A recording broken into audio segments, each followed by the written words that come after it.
कहते हैं लालच की भूख कभी खत्म नहीं होती और तुम्बाड़ मूवी में ऐसा ही दिखाया गया है। तुम्बाड़ मूवी एक हॉरर मूवी है, लेकिन इसमें भूत नहीं है। इसको माइथोलॉजी और फिक्शन के साथ कंबाइन करके बनाया गया है। तो आज मैं मेकअप करूंगी हस्तर का, जो कि तुम्बाड़ मूवी का एक मेन कैरेक्टर है, और उसके साथ में आपको तुम्बाड़ मूवी की स्टोरी भी बताऊंगी। तो चलिए शुरू करते हैं। Hi guys, my name is Sakshi Chaturvedi and welcome to my channel. Movie के पहले सीन में दिखाया जाता है कि जब ब्रह्मांड की रचना होती है तो गॉडेस ऑफ प्रॉस्पेरिटी यानी पूर्ति की देवी, जो कि धन और अनाज की देवी होती हैं, और हमारी ये धरती उस देवी की कोख होती है। तो जब ब्रह्मांड की शुरुआत होती है तो पूर्ति की देवी करोड़ों देवी देवताओं को जन्म देती हैं, लेकिन उनको सबसे ज्यादा प्यार होता है अपनी पहली संतान से, हस्तर से। लेकिन हस्तर बहुत लालची था और वो देवी का सारा सोना और अनाज दोनों हड़पना चाहता था। मनमानी करके वो देवी का सारा सोना हड़प लेता है, लेकिन जब वो अनाज के लिए बढ़ता है तो बाकी देवता हस्तर पे हमला करने लगते हैं और उसको मारने लगते हैं। लेकिन उससे पहले कि हस्तर मरता, पूर्ति की देवी हस्तर को बचा लेती हैं और अपनी कोख में छुपा लेती हैं। लेकिन बाकी देवता अभी भी गुस्सा थे और वो सब मांग करते हैं कि अगर हस्तर जिंदा रहेगा तो उसकी कभी पूजा नहीं की जाएगी, ना ही उसका कभी कोई मंदिर बनेगा, और उसका नाम हमेशा के लिए भुला दिया जाएगा, और उसे कभी खाने के लिए अनाज नहीं मिलेगा, और इसीलिए उसका किसी वेद या पुराण में जिक्र नहीं होता। और इसके बाद कई युग बीत जाते हैं और हस्तर अपनी माँ की कोख में सोता रहता है। फिर दिखाया जाता है कि एक तुम्बाड़ नाम का गाँव है और वहाँ के लोग हस्तर का मंदिर बना के उसकी पूजा करने लगते हैं, और ये सब वो लोग सोना पाने की लालच में करते हैं। और उसका मंदिर और पूजा करने से हस्तर जाग जाता है, जो कि देवी की कोख के अंदर होता है, यानी जमीन के अंदर। लेकिन इसकी वजह से बाकी देवी देवता तुम्बाड़ के लोगों से बहुत नाराज हो गए और देवी देवताओं ने तुम्बाड़ के लोगों को श्राप दिया कि तुम्बाड़ में कभी भी बारिश नहीं रुकेगी। और इस तरह से कई साल बीत गए और कई सालों के बाद राव नाम का एक परिवार जो तुम्बाड़ में ही रहता था, उन्होंने हस्तर का और हस्तर के सोने को कैसे पाना है उसका पता लगा लिया था, और उन्होंने हस्तर को एक कुएं के बहुत अंदर ढूंढ लिया था। और हस्तर से सोना हासिल करने के लिए उसको खाने का लालच देना पड़ता था, क्योंकि वो अनाज खुद से नहीं छू सकता था, और हस्तर सूखे अनाज को हाथ नहीं लगा सकता था क्योंकि वो शापित था। अगर वो छुएगा तो वो उसको छूते ही भस्म हो जाएगा। लेकिन अगर कोई आटे को भिगाकर या पकाकर उसको अपने हाथों से खिलाए तो उसको वो खा सकता था। तो राव परिवार के लोग आटे की गुड़िया बनाने लगे और उसको लेकर हस्तर के पास जाने लगे और हस्तर को खाने का लालच देते थे।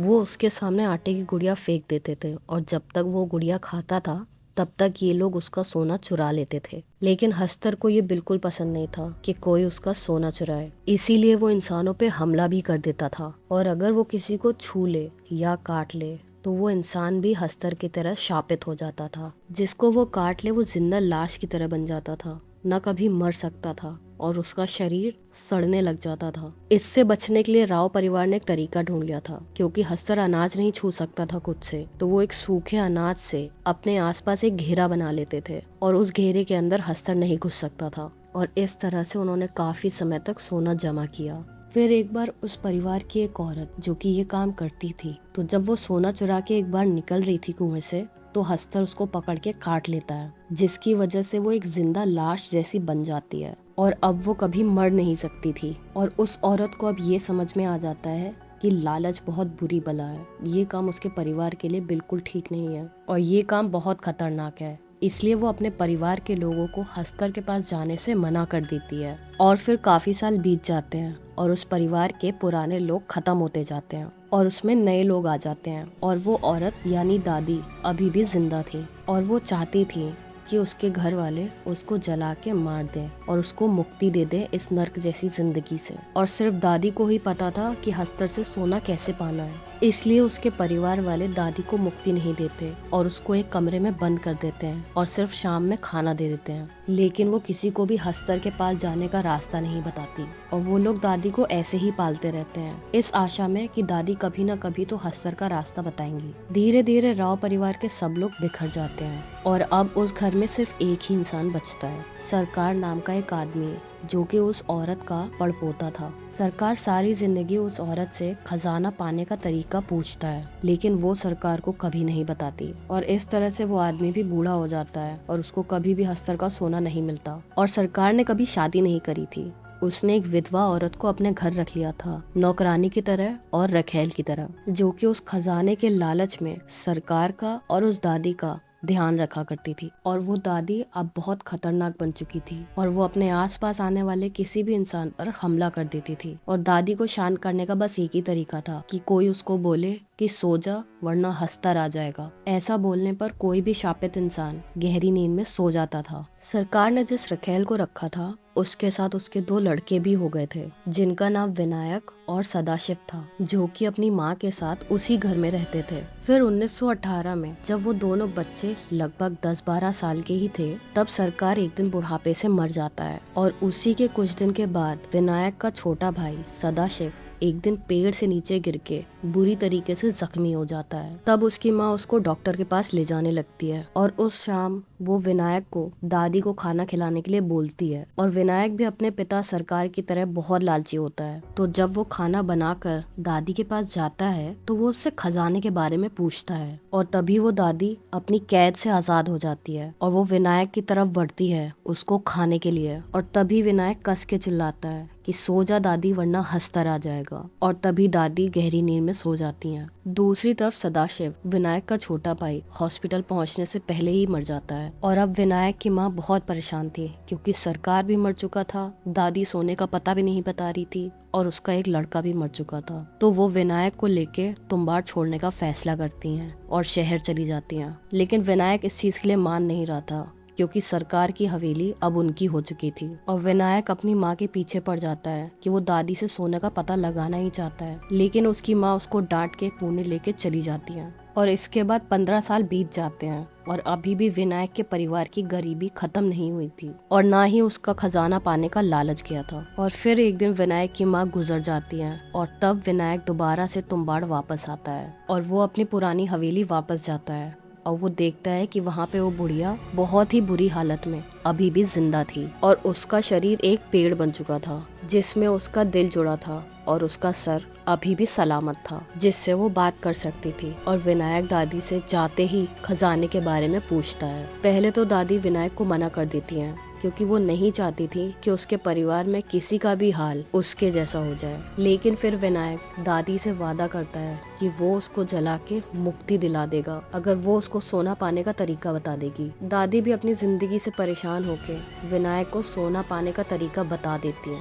फिर विनायक कई दिन तक उस हवेली में रहता है और उस कुएं को ढूंढने की कोशिश करता है जिसके अंदर खजाना है। और विनायक को जैसे ही वो जगह मिल जाती है वो दादी को जला के मुक्ति दे देता है। और फिर विनायक पूरी तैयारी के साथ उस कुएं में जाता है और वो हस्तर को आटे से बनी एक गुड़िया देता है। और जब तक हस्तर वो आटे की गुड़िया खाता है तब तक विनायक हस्तर का सोना चुराकर वहाँ से भाग जाता है। और फिर वापस पुणे जाके विनायक सोना बेच देता है और वो एक राघव नाम के आदमी को ये सोना बेचता है। और इस तरीके से विनायक के पास बहुत सारे पैसे आ जाते हैं और अब विनायक बहुत अच्छी जिंदगी जीने लग गया था और वो सारी चीजें खरीदता है जो वो हमेशा से खरीदना चाहता था। और अब विनायक को जब भी पैसे की जरूरत पड़ती थी तो वो तुम्बाड़ जाकर हस्तर से सोना चुराकर वापस आ जाता था और इस तरह से वो अब जीने लग गया था। और विनायक सारा पैसा अय्याशी में उड़ाने लग जाता है और इस तरह से 14 साल बीत जाते हैं। और अब विनायक 3 बच्चों का बाप भी बन चुका था, जिसमें 2 लड़कियां और 1 लड़का था। और विनायक की भी काफी उम्र हो चुकी थी अब,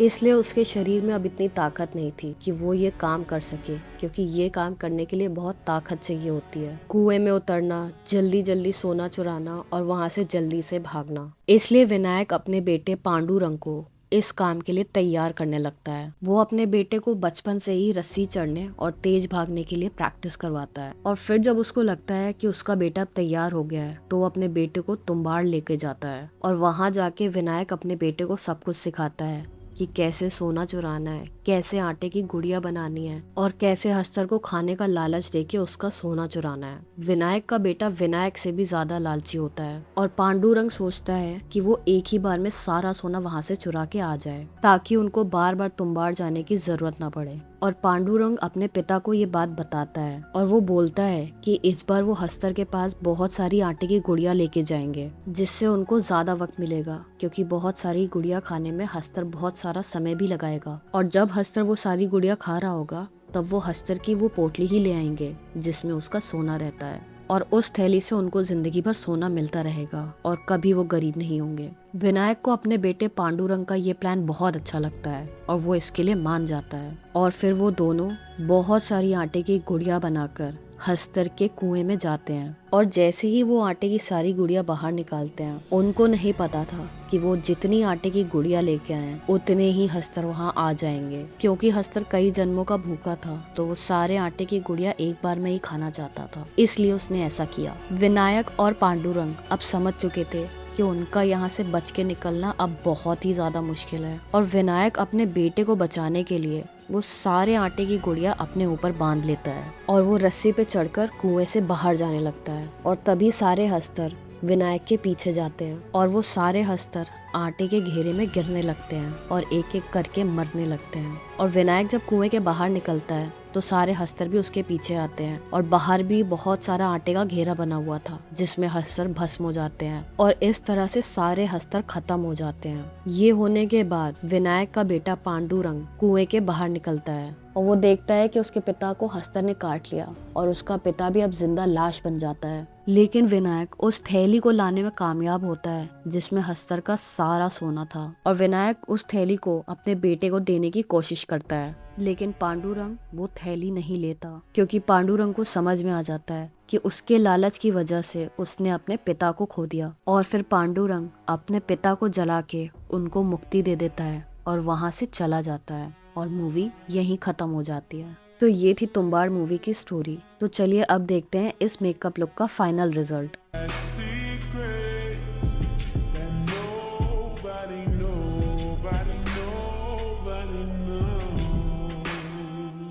बाबा, तुम्बाड़ में क्या है?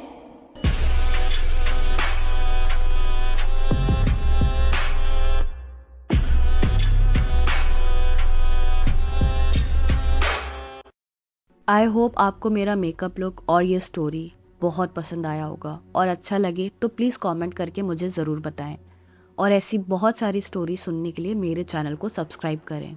मिलती हूँ आपसे नेक्स्ट वीडियो में, तब तक के लिए अपना ध्यान रखिए। बाय।